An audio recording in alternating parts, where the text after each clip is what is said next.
Hi guys and welcome to Investor's Guide to the Galaxy. It's your host Alex Ionescu. Analyst slams Netflix Microsoft ad agreement, says deal conceals hidden agenda. Netflix launches critically acclaimed sci-fi game into the breach on mobile. Let's dive right into it. Netflix stock price. It's up today 5.6%. Year to date is down 66%. Past year is down 62%. Roku stock price. Roku is up 1.87% today. Year to date is down 61%. Past year is down 78%. Spotify stock price. Spotify is up almost 5% today. Year to date is down 55%. Past year is down 55%. Netflix has signed on Microsoft to help support its lower price subscription plan that's going to have ads. For more on where Netflix sits in this competitive space, let's bring in Laura Martin, Needham senior analyst. And in a new note, Laura, you basically say Netflix is sort of doing this out of order, right? And that maybe Microsoft wasn't necessarily the best partner on this. Let's take that last part first.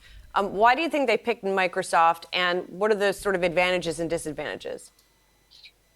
So let's start with the disadvantages. So Microsoft actually just bought an ad tech platform a month ago. It bought Xandr from AT&T. It has never been in the third-party ad tech business, so it's got to build a lot of capabilities in its SSP, its supply-side platform, in order to actually represent Netflix. Whereas if Netflix had picked Google or Roku or Freewheel or Magnite, those are all third-party SSP supply-side platforms today. Some of those have direct sales forces. So Netflix could have been in market much faster, probably by the end of this year.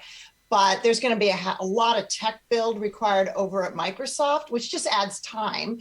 So maybe Netflix can have more impact on what the tech build ends up looking like and what capabilities it has. But Wall Street really wanted ad revenue to come to Netflix faster.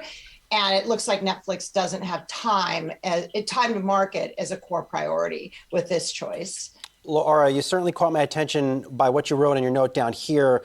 Say, quote, a hidden agenda at play here may be that Netflix wants Microsoft to buy them. And you also point out, of course, that Reed Hastings, the co-CEO of Netflix, was on the Microsoft board from 2007 to 2012. What's the probability of that happening? Well, I mean, it could be that Netflix is looking for an exit, and all those other players that would have gotten them into advertising sooner can't buy them. They're either too small, or regulators wouldn't let Google take over Netflix because regulators want Google to be smaller, not larger. So it could be here that really the play is that Netflix is trying to get closer to Microsoft in hopes that after Microsoft digests its Activision acquisition, it turns next and buys Netflix, which would be a complementary kind of video content, premium video content, like Activision is in the video game space. But again, I just want to press this point a little bit. How realistic is this scenario? I mean, particularly in what I think we could argue is not a super friendly administration in terms of antitrust, in terms of approving deals.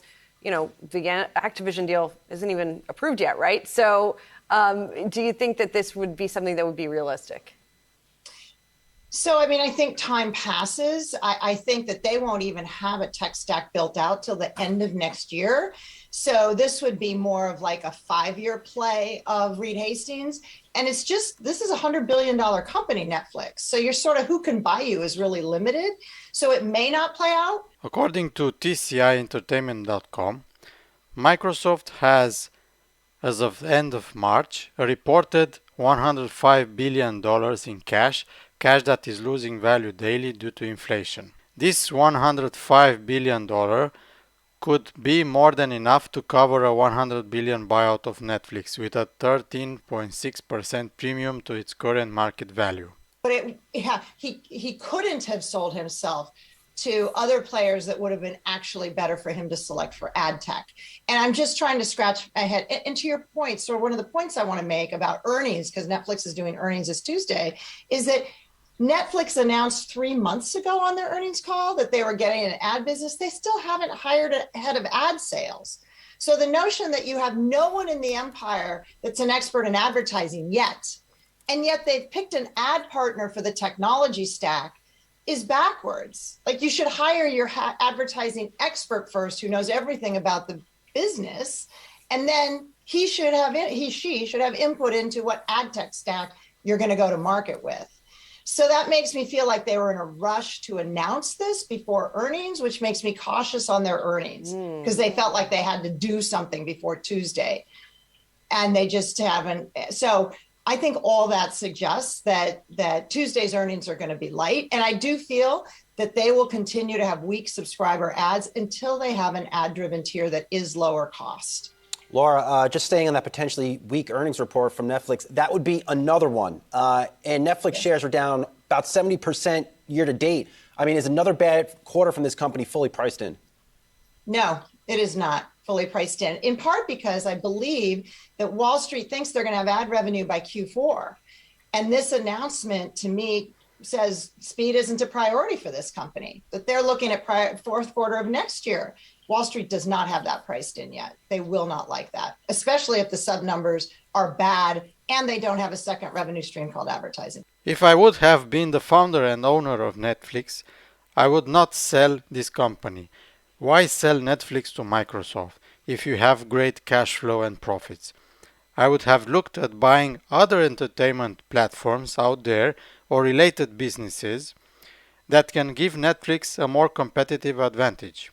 Like, for example, Roku. It has a market cap of $12 billion, PE ratio of 87. It has come down in price from $468 to $89 now. That's a huge drop in price. Roku, in my opinion, is a good deal for Netflix. I hope they buy this company, as they said earlier this year, owning the platform that other streaming competitors are using. That's very good. Another example would be Spotify. It is a little expensive. It has almost twice the market cap of Roku, $21 billion. But I think it can add a lot of value to Netflix subscription. Take a look at the growth in users Spotify has. In Q1 2015, it had 18 million premium subscribers.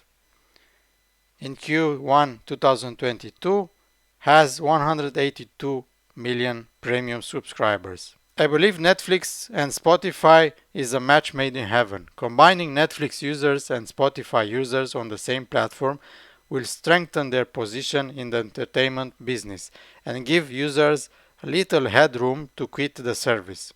Think of it like this.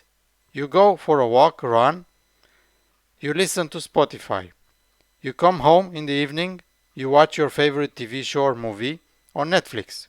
You get bored, you can play some of Netflix games. I'm not saying Netflix Microsoft ad deal is bad. On the contrary, it's a good thing because having a cheaper version of Netflix will grow their TAM, total addressable market, and they will keep growing their user base. And you can see here that Netflix is continuing to invest in games as well. Netflix launched critically acclaimed sci-fi game Into the Breach on mobile. Netflix is continuing to beef up its mobile games slate. On Tuesday, the company launching award-winning turn-based strategy game Into the Breach from Subset Games. With the addition of Into the Breach, Netflix's mobile game count now stands at 24 titles. The games are available to subscribers of its core video streaming service for no extra charge.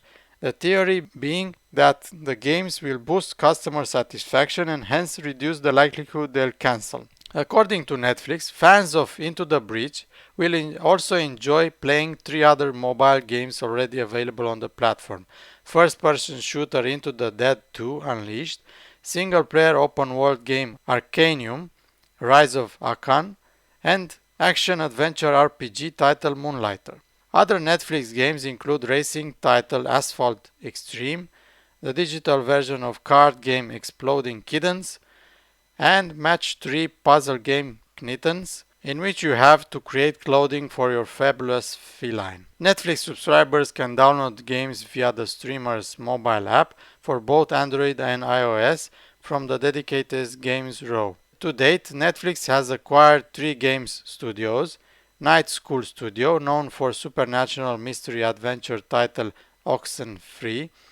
Next Games, a mobile developer based in Finland, whose titles include Stranger Things Puzzle Tales, and two based on AMC's TV series The Walking Dead, and Boss Fight Entertainment Dungeon Boss. If the rumors are correct, and 5 years from now Netflix will sell his business to Microsoft, do you think that is a good or bad idea?